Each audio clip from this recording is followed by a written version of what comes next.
Ilang pang mga balita mga kabrigada.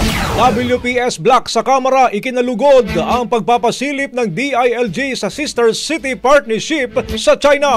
Brigada Haji Caaminyo, ibrigada mo! Brigada Live Report. Itinuturing na welcome development ng West Philippine Sea Block ng Kamara ang utos ng Department of the Interior and Local Government na magsagawa ng inventory sa Sister City Agreement sa China.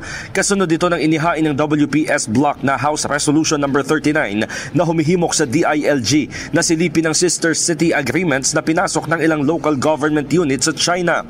Ayon kay mamamayang Liberal Party List Representative Laila de Lima, ipinagpapasalamat nila ang mabilis na pagkilos ng ahensya. Mahalagaan niya ang sovereign audit upang masiguro na walang kasunduan ang mga lokal na pamahalaan na makakakompromiso sa pambansang seguridad at interes.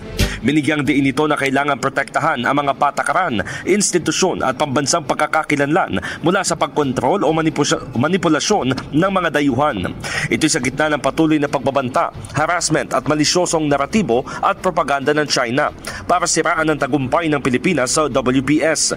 Dagdag pa ng kongresista, kailangan patuloy na magmatyag, manindigan at lumaban para sa teritoryo, soberanya at pambansang dangal.